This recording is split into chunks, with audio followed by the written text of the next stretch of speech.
those are like two gripes I have with the game. Um, I said this. I've said this multiple times. I think the way that collectibles and stuff work in the game is fine. I don't think it's preferable, but I think it's fine. I think it's well suited for people that really like the game. They're really immersed in it, and they're just gonna ride around and play the game forever. You know, they're actually just gonna play the game like 6, 7, 8 times. Check out areas multiple times. You know, be like, oh, I've never looked up here. I haven't seen this thing. Oh, what's that thing? It works really well for that. But I do wish there was a middle ground between that and like looking at a guide. You know, I don't like I don't like the style of like Ubisoft, where it's just a bunch of markers on your map. You know, every dinosaur bone would just be a marker on the map. I think that would be really boring. But I do wish there was some. The game does a really good thing with how it tells you about other things going on in the world, right? Which is you enter a place, you go to a tavern in Rhodes, and then some random guy would just be like, I heard them Beecher brothers are up at their cabin by the North Falls," and you're like, "Oh, I know where the North Falls is. There's a cabin there. Let me go check that out." Then you go there, and there's like something happening there, and that happens multiple times throughout the game. Like they actually use NPCs to guide you to places where things are happening. Sometimes it's like something that you've already done. Sometimes it's a new thing you haven't done before, which is really really cool. But I feel like they could probably have done the same thing with collectibles. You know, if I'm in New Austin, there could have been a dude at somewhere that just goes like, I was up by Canyon Creek the other day and saw the strangest bone. And you can just be like, oh, I need a bone. And then, you know, that gives you like, that would give like an in-game hint for where a thing is. I think that would be really good.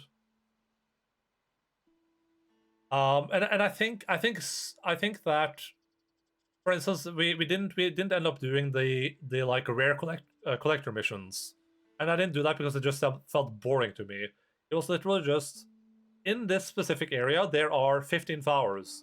You have to go grab all those flowers without knowing they're there, and then just return them to the guy, and then you just get a different quest to do the same thing in a different place. Basically, that feels really boring to me. I think the legendary hunts were great. I think the legendary fishing was okay.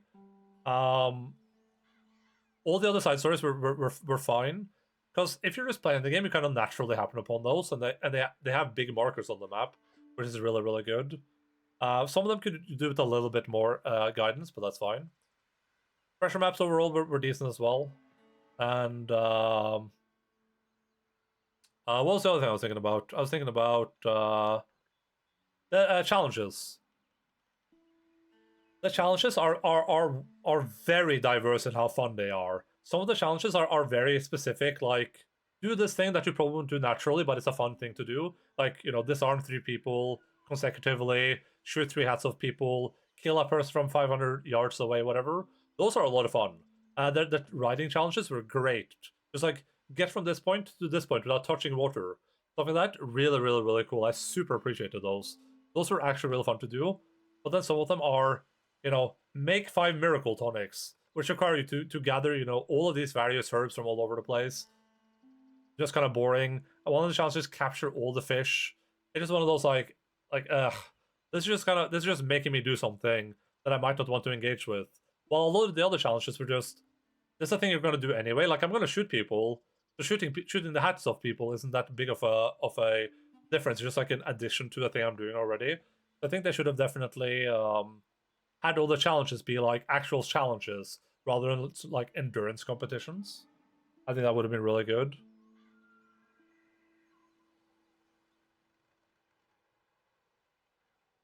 And that, I would say that especially applies to poker, where gambling.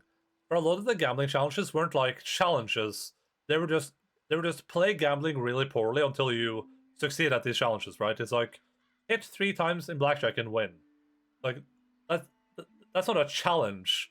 That's just hitting 3 times and then hoping you win. That's all that is, right? That's not a challenge. Poker, I hardly know her. That's just one of those like I love the gambling things right. That it's just to just play the gambling game in an unintuitive way, which I don't think is fun. If they want to have challenges there, just like have it be something like be the last person remaining at a poker table or something, right? Like stuff like that would be really cool. The domino stuff was overall okay, I thought, because that actually felt like dominoes feels like it has a little bit of skill built into it. Poker and blackjack does as well. Blackjack more than poker, of course. but poker relies so much on like reading people and bluffing and things like that. So it's like doing that in a video game feels borderline impossible to me, or at least at best really boring.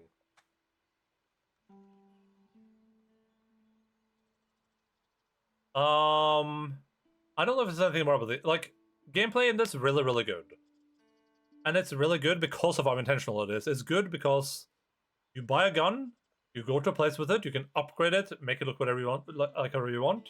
You can purchase different bullets. You can like make better bullets. You can clean your gun as it gets dirty over time. I think there's some sort of familiarity system with the guns too, where you get better at using them the more you use them. Stuff like that, really cool. And that applies to everything. You know, going into a shop to buy stuff, really great. The fact that I frequently went into a store, I was like, oh, let me buy some cigarettes, let me buy some food, let me buy some hair tonic. That stuff, really cool. Feels really great. The way the bounty system works, fine. I think it was a little bit hard to understand when you get away with crime and when you don't.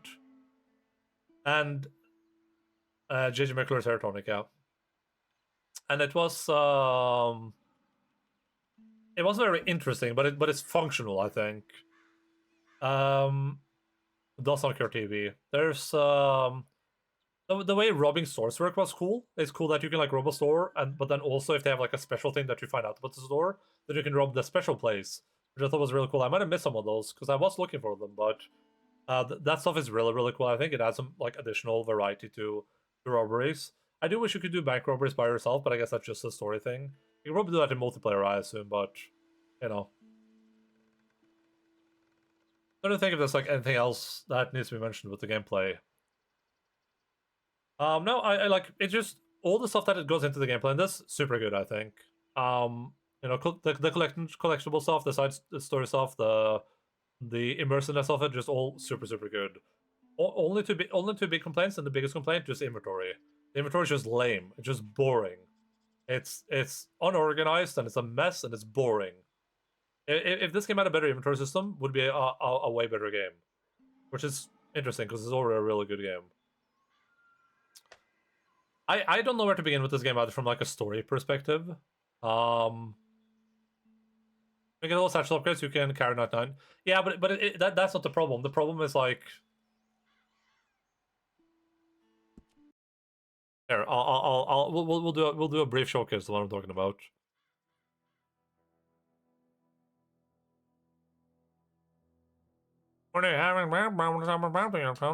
Like finding the maps. No, it's not just finding stuff either, but that's also a problem. But because this is my biggest gripe, we'll just do a quick demonstration because I already have the game open. Like, we're gonna spend like an hour loading now.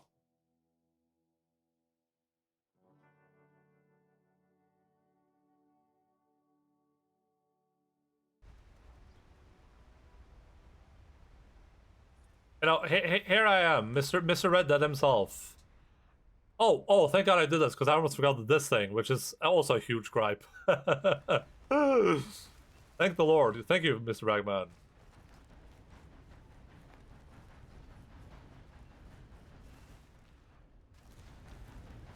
How hard is it going to be for me to find a plant?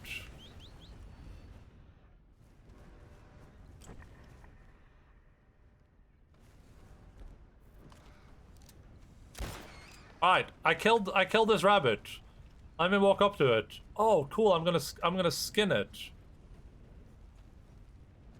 Damn! Look at I pick it up.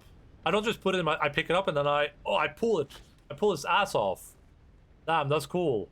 I put it in my satchel. Oh man, that's cool. All right, let me. That was so immersive. Let me open my inventory real quick. Oh, it's just a giant black box. Oh, okay, with all the items grayed out. Like, ah, all right, that's cool, I guess. Oh, all right, well, this is I'm feeling really immersed right now, and it's also the fact that like I don't mind the fact that you can carry so much either, but I do feel like this should be utilized better too. Like they could have had you had to have most stuff on your horse or whatever. Pulling an ass off a rabbit just like Poppy used to do, yeah. You know, like the sign. I don't think this looks I'm not immersed right now.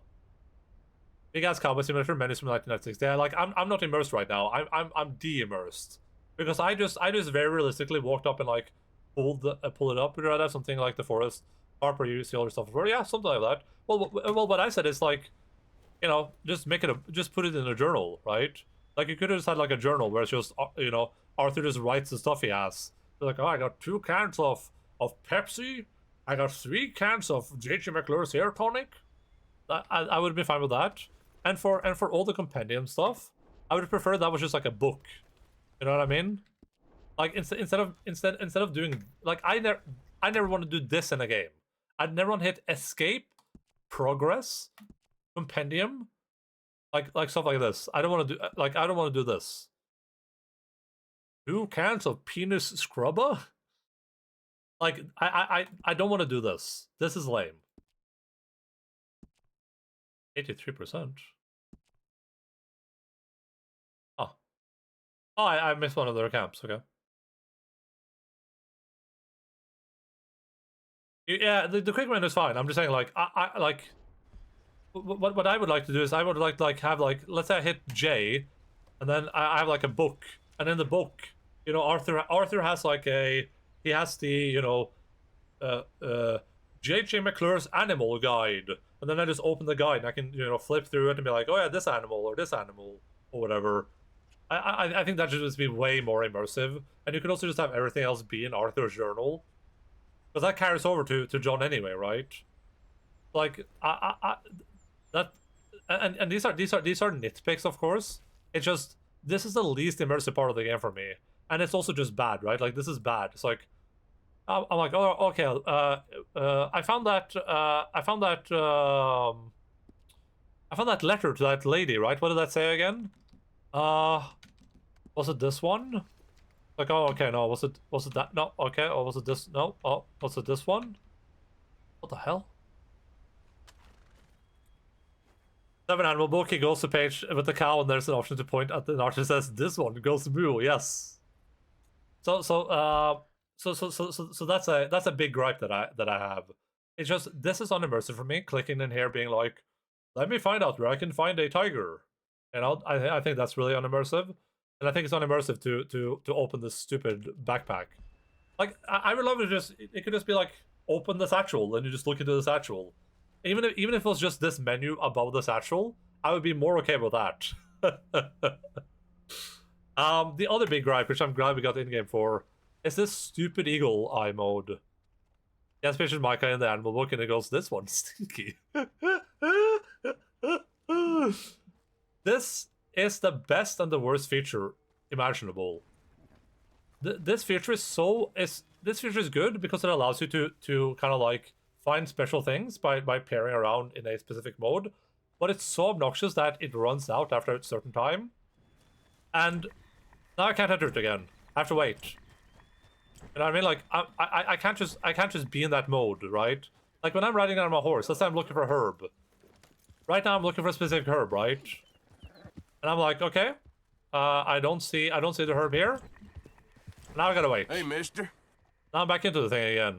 Alright, don't see the herb. Okay, now I gotta wait. Okay, we're back into the thing again. Okay, now we gotta wait. You see what I mean? Like that.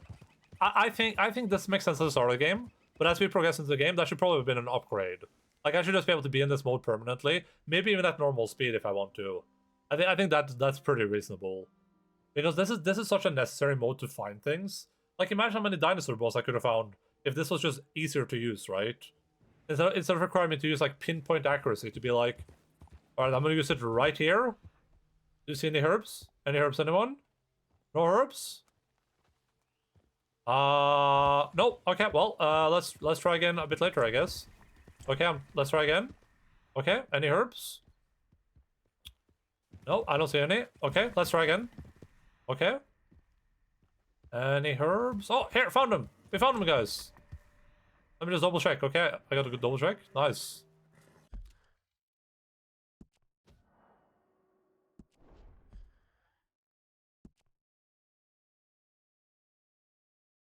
Can I not exit the main menu? Is that another thing? Oh, it's the main menu. Good. I think they wanted to avoid picture of man. Hello, Mister Stinky Vision. I think that they wanted to avoid the Batman Arkham Asylum Detective Vision thing, where you just leave it on all the time so you can see secret stuff. Yeah. But like, I had all forms of detective Batman Vision mods in games. I'm fine with that overall. I just think that like when you're later into the game, like when I'm 80% done with the game, I feel like I should probably unlock the ability to do that. Because at that point, I've already kind of like experienced the world, and now I'm most just looking for things. So it just feels kind of frustrating that I have to like stand still, be like, all right, nothing here, and then wait 10 seconds and be like, all right, nothing here. So I think that would be a good compromise. Like, don't have it like that at the start, but do it later. I think that would be a reasonable compromise there. Okay, story time. I have to admit I'm not played or experienced a lot of stories like this, but I think this is one of the best stories like this I've ever played. This game does an excellent job of building a community and camaraderie around you and your companions the entire game through. You know, from at the very start, you already feel like you're a family. You feel like you're a group of people with different interests and different reasons for being there, but you're all kind of working together. You're all forced to work together, and you're all doing your best to work together. You're looking out for each other. You're making sure people have what they need, and I think it works really well. You are outlaws, and the game hinges also on those themes. Not everyone is a good person. That's fine. That's great. But it's always a sense of like we're not great people. Some of us have problems, various problems. Some of us are violent. Some of us are thieves. Some of us are murderers. But we're still a family, and we're still working together. And they do such a good job of building that up and then tearing it down, in a way that makes you actually feel like you're losing a part of your family. Like when we Shady Bell, I think, right? Like when the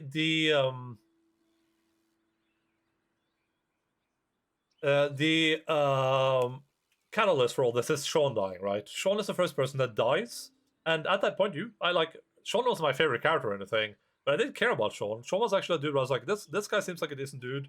Like he seems to have Arthur as like a kind of role model type deal. Seems like an overall okay feller, and then he gets shot, and you're like, oh, damn. You go to Shady Bell. Things are overall okay, right? You're not really losing any people. Kieran dies, but he's kind of new anyway, so all the people who don't care. I cared because I really liked the dude. I thought him and John would have more moments together. And then we go for this one last job, and when that job is over, everything starts falling apart. Hosea dies, Lenny dies, John is in prison. We're in a new camp. We go up there. People are starting to leave. Like anytime we return, there's just people missing from the camp. Um, the dog disappears. Apparently, Micah maybe kills him. I guess it's not confirmed, but and the more story missions you do, the more people just disappear. Pearson just leaves. Other people, Swanson leaves. I read apparently that if you don't do one of the side quests and you do one of the main story quests where you end up at that train station, then Swanson's there instead of like the nun or whatever, which is kind of cool. But it's apparently not a good ending for him. That's like the bad ending, but um, and they also do this by letting you do activities with them, right? Like you just do stuff with these people at camp. Some of them is just let's go fishing. Some of them are let's go murder people. But it still feels like you're building a community there, and that's also extrapolated by the fact that you can like do things around camp. You have reasons to return to camp because you can turn in your hides there. You have you have food there. You can shave there. All of that stuff. And you feel compelled to like buy food for them because you want them to not be hungry. You feel compelled to do things in the camp because you want the people there to be happy, right? And anytime you're there, there's always new stuff happening. Every time you return to camp, there's some new like people are arguing or they're talking together or they're having fun. There's a party going on. Someone's going out doing something together. Like there's always stuff happening, which is really, really, really good. I think from a story perspective.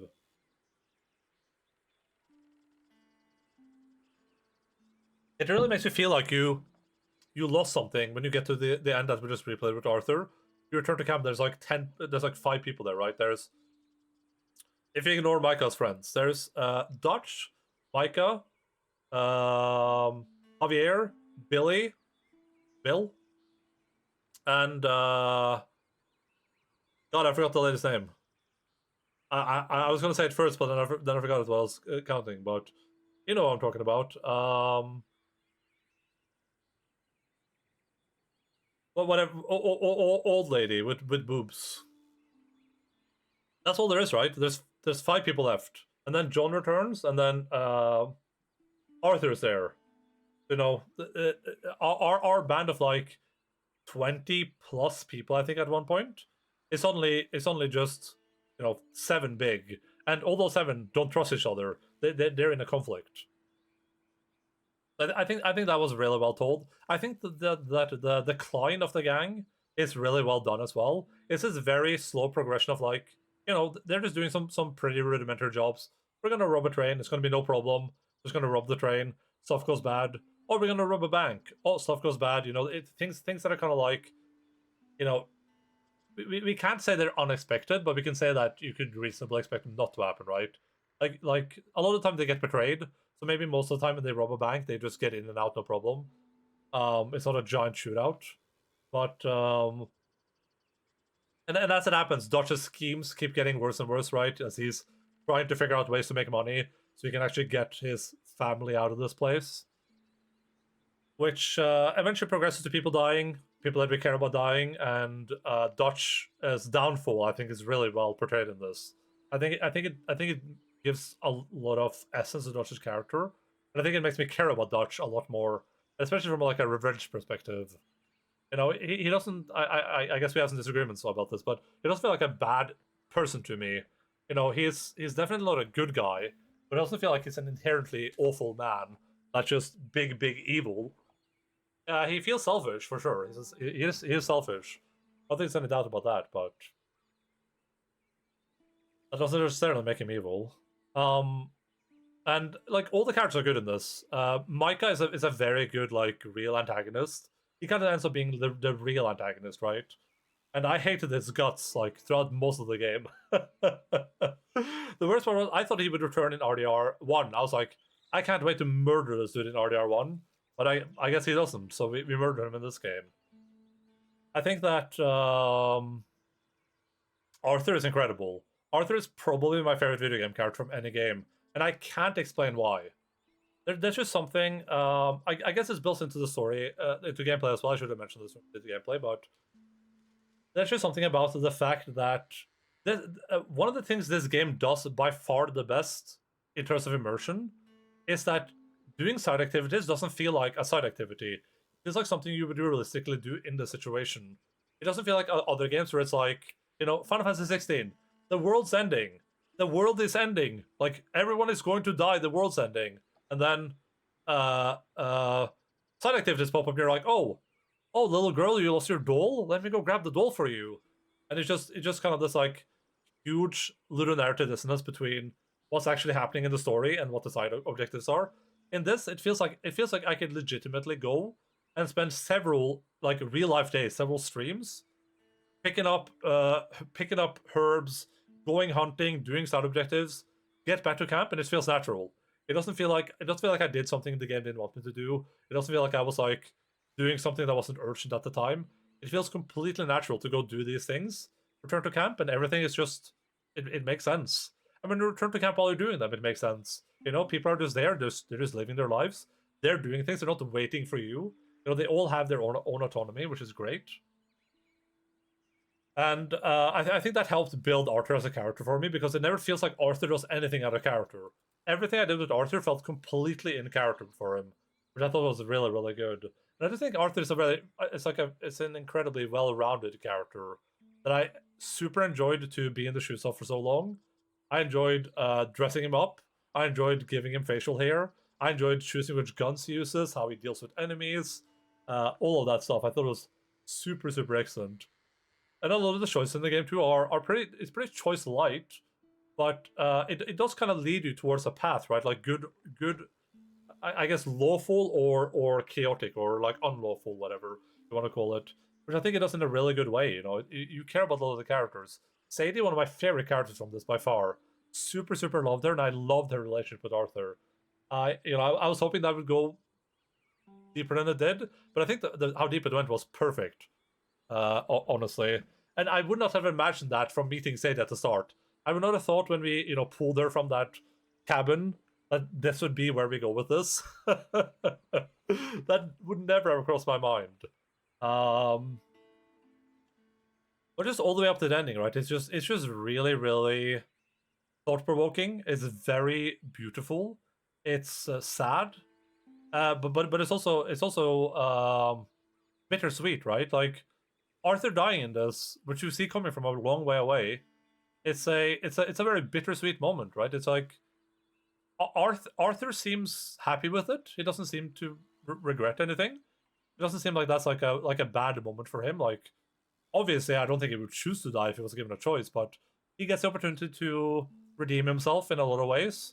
And I don't think he really needed much redemption. Like he seems like a generally okay person regardless. But he gets a chance to redeem himself. He gets a chance to make some right choices, and he seems content in the end. Even telling Dutch that he doesn't think that they've like redeemed themselves or that they got out. So he says like John got out. But even so, it just seems like a really like bittersweet ending. It doesn't feel sad to me. It just feels fitting, I guess. It's like a really good way for that character to go out. And there could have been a lot of like really bad ways, right? Like it would have been really bad if you like, Micah just shoots him. He just shoots Arthur in the back of the head. You're like, all right, well, he just gets a very like a kind of beautifully sad, peaceful ending, which is very sweet, I think.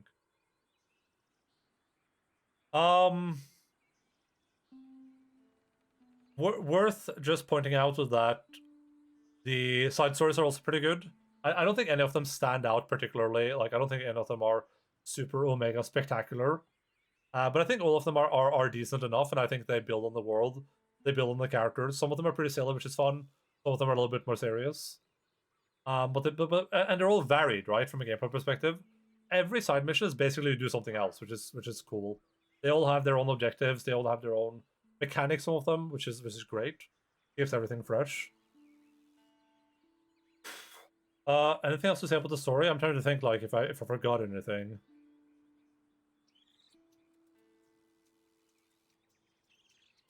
I'm looking at login.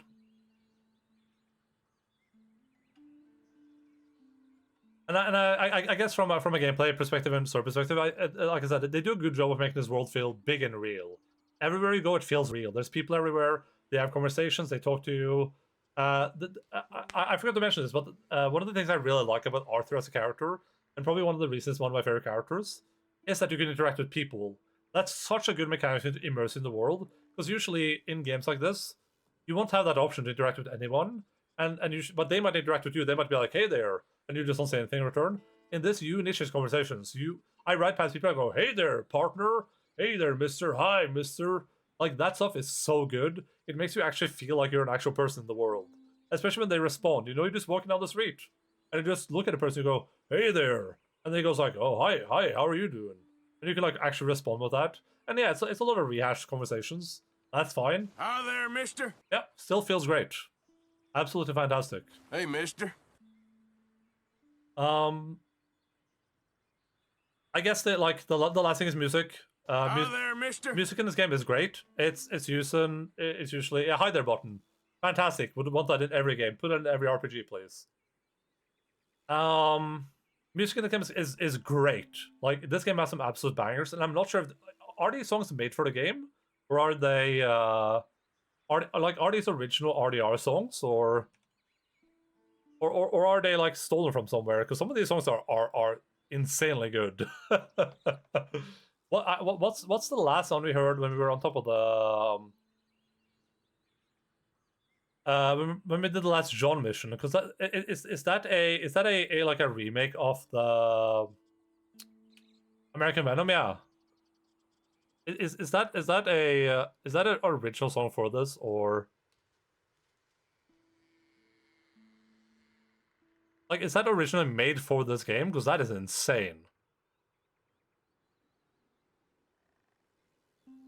I guess it is. OST.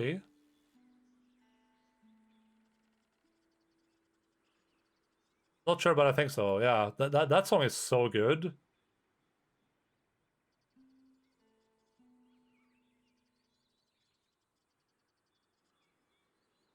Because it does sound a lot like the Western. What's the? I forgot what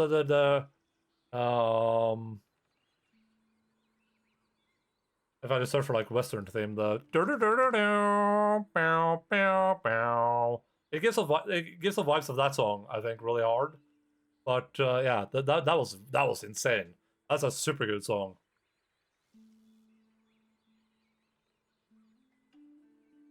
Anything else that I need to say about this game before I finish our 200-hour playthrough? I think I said what needs to be said. I think I think this game is incredible. I don't think this game is for everyone. Like I can see why. This sort of a skull and bones ad looks like a damn mobile ad. Wait, on this stream? Here?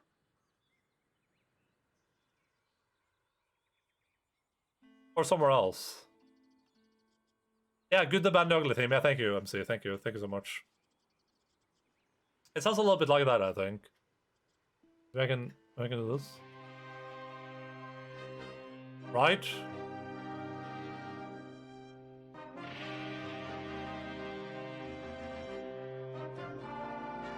Wait, did you get an ad on the stream without refreshing, just randomly? Because you're not supposed to do that. That's not supposed to happen. Is Twitch running ads on my channel without my say so?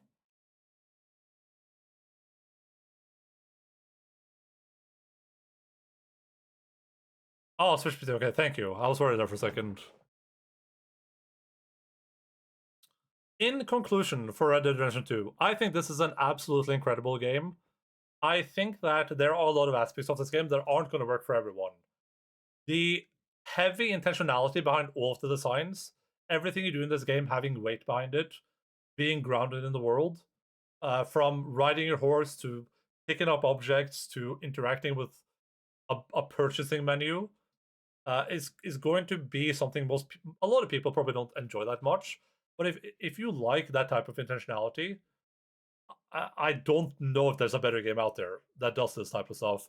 There are going to be games that do it differently, that are individually good for what they do, but as an overall package, like if someone got this game and all you wanted to do was just ride around in the world, you don't want to do the story at all. There's like 200 hours of content in this easily, right? Also, multiplayer Tears of the Kingdom in bed. Nice. That's a game I want to play at some point. Yeah, I think from that perspective, like if this is a game that looks like it will be fun for someone, this is like the easiest sell ever. I think it is way more grounded than it needs to be, and I feel like way more grounded than any GTA game I've ever played. But it has an incredible story. It has incredible characters, incredible immersion. Might be the most immersive game I've ever played. It might just be. Like, I could talk about the immersive aspects of this game for like 8 hours, and we would still just be sitting here. But let us go. Let's go do a couple of things here. Boop. Before we play the other video game. Flashbang. It should be here somewhere, right? Yeah. So Red Dead Redemption 2 ends up being our 5th most played game, right below Pathfinder Kingmaker. It didn't quite manage to beat Pathfinder Kingmaker. Still a fair distance behind Persona 5 though. So we end up being 171 hours. 171. We finished this on the 25th, I believe. 25 Feb 2024. Persona 5 still top 1, yeah. 194 hours, yep. Persona 5, a one, like, Mass Effect Legendary Edition, three games. Took less time to finish than Persona 5 Royale. Yeah. But hey, that's pretty good. It's up there with some classics. And we gotta make our oh, never mind. We already did this. I forgot. I did this as a meme. But yeah, Film Games 2024. Guess what, guys? RDR gets the first spot. There's not a lot of other places to put it right now, but I don't think this is a surprise to anyone. 600 viewers. My friend Harkden, also known as Dan, known on Twitch as Dan Can't Stream, rated me during this with like 1,000 viewers.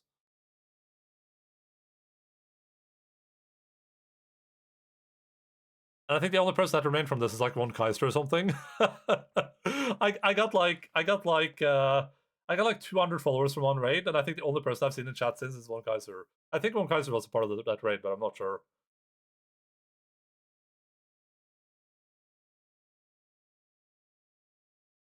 Yeah, it's first place.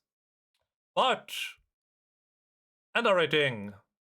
10 is a flawless masterpiece. 9, everyone should play this. 8, great experience worth playing. 7, good play if you like the genre. 6, alright, play if it sounds fun. 5, average. 1 to 4, avoid at all costs. Listen, there should be no big surprise. This is legitimately one of the best games I've ever played. a thing I think I failed to mention, which this game deserves big props for. Can I zoom in on this website? There we go. I think I forgot to mention, which this game deserves insane props for, is that with a lot of these games, when I do side activities, it's kind of like a chore. I'm like, you know, I'll start streaming. I'll be like, oh, I guess I gotta go do all this stuff today because I want to do it. It just feels like a chore sometimes. With this game, every goddamn day I would get on stream. I'd be like, man, I can't wait to go and hunt a perfect elk. Never got boring. This game is not perfect though. It does have some problems that I mentioned. It's not a flawless masterpiece, unfortunately. It was close. But I think I would land this game as like a 9.7. I think it would give RDR2 like a 9.7, which probably ranks us up amongst like the highest games we've ever rated, I assume. Yeah, pretty high up there. pretty high up there. Let's go look at the Metacritic rating. Hey, 9.7. Yo, he did it. The reviewers were right. Damn, he did it. That's incredible. Great. All right. I feel validated now. What's like a bad review for this game? What are people saying about this game that is negative? Negative reviews. Overrated game, can't stand the dull gameplay, characters so cliche, story as well. 1/10 for the babe in bath.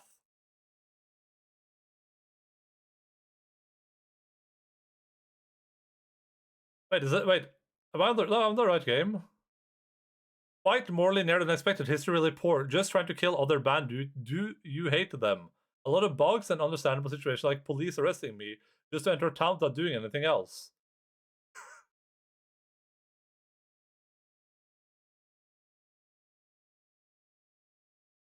All right. More a movie than a video game.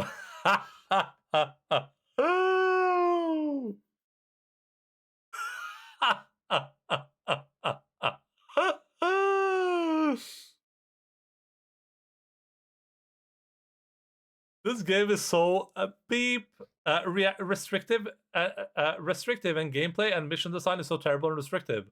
I have to wait 10 years for character to do anything while dealing with clunky movement and boring linear missions. Story characters and world are good, though RDR1 better. Don't care about the story.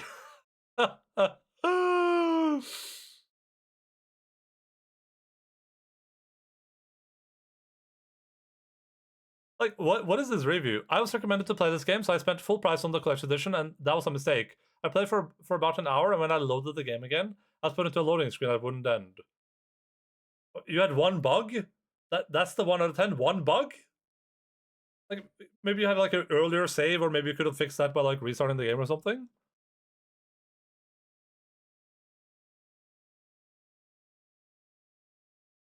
Horse riding and poor hunting simulator. If you want that, Far Cry 5 is much more beautiful.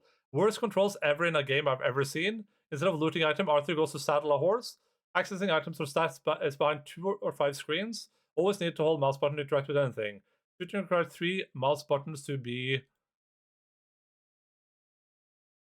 pressed at the same time. No fast travel, and either you walk very, very slowly, 3 minutes to pass 5 buildings, or run very fast. Hitting an attack at speed, every person, no third option. Everything is unnatural, super slow to make the game 100 plus hours open, I assume. From picking up one item taking 5 to 10 seconds, if it's in a chest. 12 food being in one slot. So to restore your stats, you need to scroll and scroll to pick the right one. The first 2 chapters, 20 steps in the game, just be a tutorial where you don't have access to all weapon types. All hunting is pointless as you don't have good quality skins, which you can use for crafting. Weapons shops are also locked until very late missions. If you're on a mission, you can't pick up any other side quests, which together with no fast travel, makes experience horrible. Land is empty and main missions are the same shoot 20 guys kind of thing. Most of the game is just collecting gear, which is behind some achievements, which are behind other achievements. Close weapons upgrades, which guy takes items. Okay. What is this? Reading this? Oh, it's funny. This guy say play Far Cry 5. Alright. 9.7. I'm getting the guy who gives his girlfriend kid shaking baby syndrome because FIFA made him angry vibes. Alright. There's some interaction and hunting, but 4 is way too low for that. Yeah, but like I agree, but I don't think it's bad, right? Like that's a personal preference thing, right? It's one of those like I would enjoy the game less if that wasn't like that. Other people would enjoy it more. So that just, if anything, maybe the game should have like a toggle, like a realism toggle, where it's like I want the realistic mode or like the fast mode or whatever, right? Because that's why I like the game. Like if Skyrim had this system, Skyrim would be my favorite game ever. It was at the peak of open world games, yeah. Anyway, let's play some Dragon's Dogma. I gotta do some things first, though. Starting by plugging in my controller.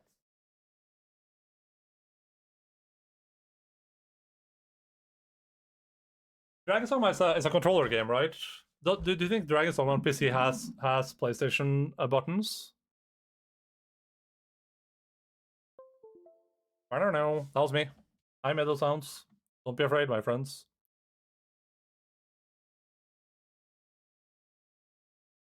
I use Xbox.